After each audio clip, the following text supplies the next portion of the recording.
안녕하세요. 역전세 대란이 이미 시작됐습니다. 근데 문제는 뭐냐? 앞으로 전역전세 수준이 점점 더 심해질 거다라는 겁니다. 우리가 항상 과거를 통해 앞으로 벌어질 일을 예상할 수가 있습니다. 사람은 절대 변하지 않는다고 하죠. 유사한 상황이 되면 또 똑같이 사람들은 행동한다라는 겁니다. 2013년, 2014년에 성수동의 30평대 아파트가 4억 중반에도 팔렸습니다. 물론 지금은 그게 호가 기준으로 17억이다, 18억이다, 20억이다 라고 얘기합니다. 거의 4분의 1 가격, 다르게 얘기하면 2013년, 14년 팔렸던 가격 비하면 한 4배가량 오른 시세죠. 그렇게 미친듯이 올랐던 게 나중에 다시 제자리로 돌아가지 않을까라는 생각을 저는 점점 하게 되는데요. 뭐 그 하나의 신호가 역전세인 것 같습니다. 여기에 뭐 종로구의 경희궁 자이가 전세가 13억 5천이었답니다. 2021년에. 지금은요 9억 3천이라고 얘기하죠. 이게 9억 3천에서 계속 유지가 될까요? 2024년 되고 25년 되고 26년 되고 27년 되면 얼마까지 내려갈까요? 감히 말씀드리건데 저 9억 3천이 7억 3천 되고 6억 3천 되고 5억 3천 되는 날도 온다 안 온다? 옵니다. 전세 가격이 한 5억대가 되는 날도 올 거다라는 말씀을 감히 드립니다. 최악의 역전세라니 올 하반기? 아닙니다. 내년, 내후년 계속 시간이 지날수록 점점 더 심해질 거다라는 겁니다. 뭐 집주인들이 세입자에게 그래도 떨어진 금액만큼의 전세금만큼을 월세로 완산해가지고 돌려주고 나중에 또 이사할 때 이사비도 지원해준다 이런 식으로 얘기하면 합의가 돼가지고 그래도 전세 연장이 되죠. 그 다음엔요. 또 그 다음엔요. 어떤 식으로든 저 집을 팔아내고 떨어내버리고 저 답답한 상황을 해결하려고 하겠죠. 근데 생각처럼 금세 그런 게 해결되지 않는다라는 겁니다. 뭐 그러다 보면 살아가는 삶은 점점 더 엉망이 되는 거죠. 안 쉬워진다라는 겁니다. 어떻게 되겠습니까? 결국 집값 또한 같이 조정을 받을 수 있다라는 말씀을 드립니다. 당장 얘기 아닙니다. 2024년 얘기? 아니요. 2025년 얘기?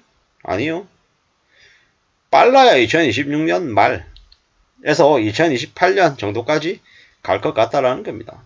서울 기준의 주택구입 부담지수 100 이하일 때 그때 집을 사는 게 맞다라고 뭐 여러 이제 진짜 이제 시장을 바라보는 사람들이 얘기하고 있죠.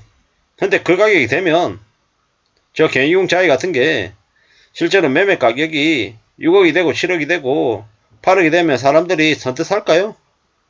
선뜻 못 살 겁니다. 두려워서 못 살 거다라는 말씀을 드립니다. 전세 참 어렵죠. 앞으로 올 하반기만 해도 서울에 입주 예정 아파트 물량이 1만 가구가 넘는답니다. 강남만 해도 4,646가구라는데요. 작년에 비해서 6배 수준이랍니다. 서초구도 3,470가구가 입주 안됩니다. 뭐 두고 봐야죠. 어떨지. 어떤 일이 벌어질지 지켜봐야죠. 뭐 내년에는 또 내년대로 뭐 개포동 6,700가구가 집들이 시작한다는데 두고 봐야죠. 어떤 일이 벌어질지. KB금융지주 경영연구소에서 최근에 KB 부동산 시장 리뷰 보고서가 있었죠. 전세 가격하고 매매 가격의 동반 하락세가 지속된다라고 얘기했답니다. 2년 전하고 비교해가지고 대출금리가 높아져서 또한 전세 사기 우려가 커지면서 전세를 사람들이 꺼리고 있죠. 그러다 보니까 계속해서 사람들이 전세를 안 들어가려고 하니까 뭐 결국은 전세값이 내려간다라는 거죠. 물론 전세가 없어지냐? 그러진 않습니다. 뭐 매매가 대비 전세 가격 이런 것들을 비교해가지고 사람들이 과거보다는 좀 더 안전하게 자기 전세 보증금을 지키려고 하는 방법으로 이제 바뀌어갈 거다라는 겁니다. 확실한 건 뭐다?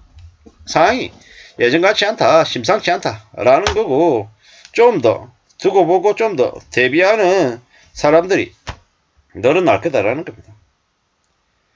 결국은 함부로 뭔가를 믿어서는 안 된다라는 거. 그리고 집값이 조정이 되는데 시간이 제법 오래 걸린다라는 겁니다. 그리고 그 시기를 봐서 나중에 어떻게 할지 생각하면 좋겠다라는 겁니다. 참 못 믿을 세상입니다. 앞으로 어떤 식으로 또 어떻게 또 상황이 계속 바뀌어갈지 알 수 없습니다. 그렇지만 전체적으로 봤을 때는 그래도 흐름을 좀 추정할 수는 있는 것 같습니다. 그래서 저도 이렇게 말씀을 드리는 거고요. 정확하게 어떻게 흘러갈지 착착착 어떻게 정확하게 파악하고 해석하고 하겠습니까?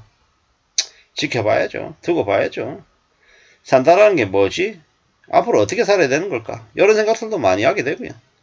결국에는 무리하게 욕심 부리는 건 안 된다라는 거.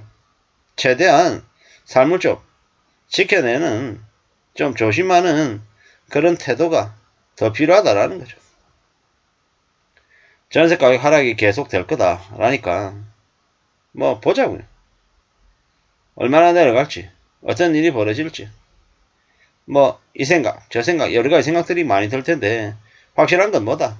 우리의 삶을 지켜나가기 위해서는 항상 보수적이고 좀 더 낮은 자세 라야 된다라는 거죠. 전세 가격이 올라갈 때는 집주인들 좋았죠. 근데 이제 안 되잖아요. 지난 문재인 정부 기간 동안에 집값이 너무 많이 올랐죠. 너무 많이 올란 탓에 지금 이렇게 되어 가는 거죠. 앞으로 이제 봐야죠. 앞으로 어떨지 삶이 어떻게 흘러갈지 또 좀 더 두려운 마음도 들 것이고 좀 이래저래 고민도 될 것이고 많은 생각들이 들 텐데 확실한 건 뭐다? 살아가는 게 쉽지 않다라는 거. 그리고 좀 더 조심해야 된다라는 거. 그런 마음으로 살아야 이 삶을 지켜낼 수 있을 것 같습니다. 함부로 믿지 말자고. 좀 누가 뭐 이렇게 하면 돈을 벌 것 같다 저렇게 하면 돈 벌 것 같다 라고 얘기하는 말에 쉽게 넘어가서는 안 되겠습니다. 왜냐 잘못했다가는 인생이 전부 다 엉망이 될 수 있으니까요. 누가 뭐라 그래도 항상 조심하고 항상 마음을 단단히 먹는 것들 그런 것들이 되어야 삶을 안전하게 유지해 나갈 것 같습니다. 상상을 초월하는 대충격들이 계속 벌어지니 더 조심하고 더 신중해야 된다 라는 말씀을 드리는 거죠. 우리 삶이 얼마나 좀 괜찮아질지 얼마나 좀 나아질지 잘 봐야죠. 아무도 함부로 돈 버는 일이 없다. 그렇기 때문에 쉽게 뭔가를 믿지 말자 라는 말씀을 좀 드리고 싶었습니다. 이상입니다.